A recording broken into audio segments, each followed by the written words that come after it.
Hey again, long time no see. Look, I know it's been a while, but I promise I have a really good reason. I have been absolutely, totally, completely, in every way burned out recently.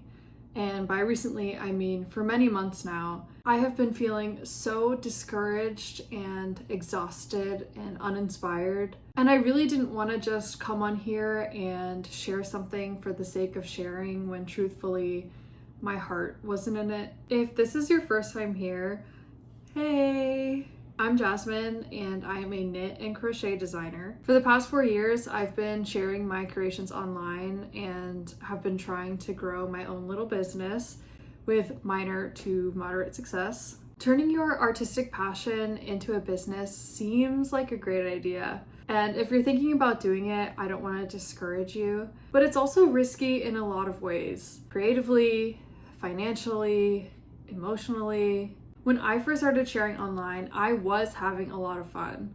My only goals then were to get better at my craft and be a part of the community. And because I wasn't catering to anyone else, coming up with new ideas was easy and exciting. I was just making whatever I wanted. And that's when my account started to grow. For some background, in case you're not part of the fiber arts community online, back in the day, there was still plenty of space in the niche for emerging artists to gain traction. Now I think it's a lot harder because so many people have picked up knitting and crochet, which I want to emphasize is a good thing, but the niche has definitely become saturated. Anyways, back then when my account started growing, I became excited about the potential of monetizing my passion. I mean, what a dream to be able to make money doing your favorite thing in the world. But then I fell into a trap. And it's a trap that I think a lot of artists fall into, unfortunately, when they start monetizing. It all starts with this thought of, I want to make money and grow my business. This leads into wanting to make stuff that you think others will like. That's normal, right? If people don't like what you're creating, nobody will be interested in you, let alone give you money. So you start following trends, you start taking inspiration from what other people are making, and you start relying less and less on your own creative ideas. And then eventually your stuff starts looking like everyone else's. So what happens when you add a saturated niche and stuff that looks like everyone else's stuff? Uh-oh, people are forgetting about you. And despite all the negative self-talk that may arise as a result of this, it's not because what you're making is ugly or poor quality or because people suddenly decided to hate you. It's simply because by the time someone scrolls to your post or sees your art, they've already seen like 100 other things just like it. But then your art doesn't get that much attention, and then you feel an even stronger pressure to make stuff that you think other people will like, and so on and so forth. I am 100% a victim of this trap. I'm not sure exactly when I got sucked into it, but over time, I realized that I lost my voice and vision that I think drew people to my creations in the first place. And I'm not trying to imply that I was making the most amazing and creative stuff back then.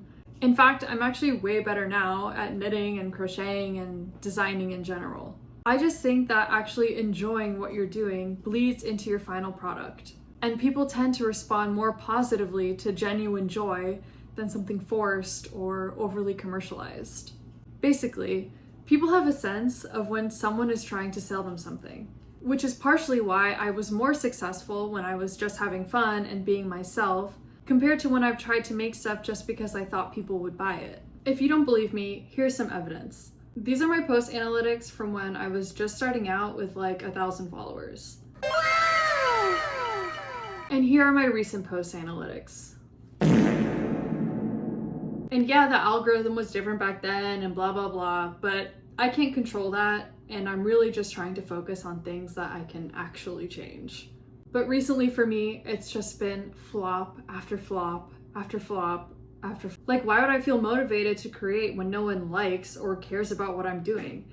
I need to make stuff that resonates with people so that I can grow my business. Wait a second. Do you see how easy it can be to fall back into that cycle? You're not getting it. It's not clocking to you. It's not clocking to that I'm standing on business, is it? What I'm trying to say is that I'm burned out because I've made my entire creative process about pleasing others without considering my own interests or identity as an artist. And potentially that my current lack of artistic identity is part of the reason that my business efforts are failing. There obviously is some truth in the idea that people need to like what you create if you want to make money from it. But it's possible to put out high quality, high performing stuff that still is a reflection of you. And I know this is true because I see other successful artists in the space who have really focused on honing in their style. Not to be too corny, but you are what makes your art interesting. Only you can see the world the way that you do and put that into your art. So that's where I'm at. My content is failing. The thing that used to bring me so much joy is exhausting to even think about. Now what? Firstly, I want to eliminate the killer of joy and creativity, social comparison. When I'm scrolling online, it seems like everyone is doing things better, faster than me. They're getting these opportunities and collaborations that I want. And the feeling of being left behind is so overwhelming that I can barely get started on anything. I used to think that comparing myself to my peers would inspire me and help me to visualize my goals, but I spend way too much time online for that to be the case anymore. Instead of feeling inspired, I mostly just feel defeated and insecure about my own work. The actionable thing to do here is to spend less time online.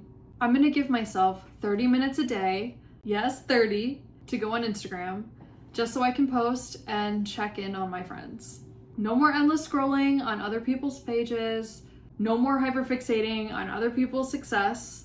And I know that 30 minutes may sound like a bit too generous, but I want to be realistic. Right now, I'm probably spending a couple of hours a day on social media. Honestly, I'm too scared to actually check.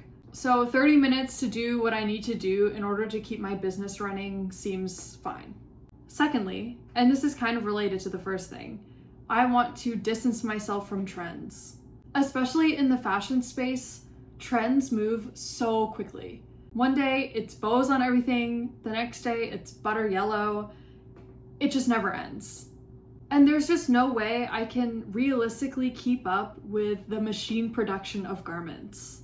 And that's okay. There are also trends within the fiber arts community, but I think in order to rediscover my creativity and my artistic vision, I need to distance myself from those two. Once again, I think the actionable step is to spend less time online. Following trends just sucks the enjoyment right out of the creative process, because instead of finding inspiration or developing new concepts, I'm only focusing on the idea that not only do I have to get things done quickly in order to keep up with everyone else, but I also have to make pieces with a certain aesthetic or else people won't like what I'm making. My creativity has suffered so much at the hands of trend following, and constantly worrying about trends is so draining, and maybe even more than that, boring. I have to remind myself that I am a slow fashion designer, and that making something by hand with luxury quality should take time. Also, that uniqueness is a strength, not a detriment. I think the last major step I need to take in order to find myself again is to embrace being bad. As Jake once said, "Dude, sucking at something is the first step towards being sorta good at something." my recent focus on churning out work as quickly as possible has meant that I haven't had time to spend on learning anything new. And not only have I not had the time, but I've also been afraid of trying new things because I'm worried that I'll be bad at them. My thinking has been like this: if I try to pick up some new skills and what I make is ugly, then I won't be able to post. I need to stick to what I know so that I can finish pieces and share them. And this is just such an unfortunate way to think. No wonder I'm facing a huge artist's block. The arts of knitting and crocheting have such a long and rich history, and there are so many wonderful and exciting techniques to learn. And I also think that having a huge arsenal of techniques to pull from opens so many doors in terms of creative freedom. Like, if all you know are the basics, it's just going to be that much harder to make something that's not basic. And while in the learning stage, it's important to remember that what you're making probably isn't going to look very good. And that even if it doesn't look very good, it's still worth sharing.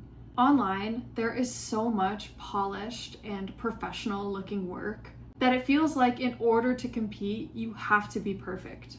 But I want to shift my mindset away from perfectionism and just embrace the idea that I deserve space, even if what I'm making isn't that good. Despite how it seems on social media, it's actually okay to fail and be bad at stuff. So, my action for this step is to spend time learning new skills. I'm not going to put a time frame on it like learn one new skill a week or spend 2 hours a day on learning new skills, because I want to remove any sort of time pressure from the learning process.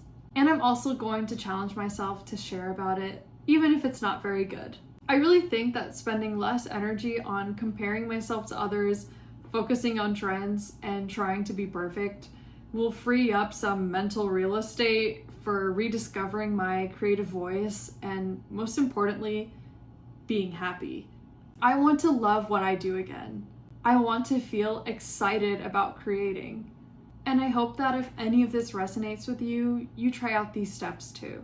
After finally talking about all of this, I actually feel like I can start posting normally again. So if you're interested in following my artist journey or you want to learn about knitting and crocheting, please subscribe. Thank you for watching and see you soon.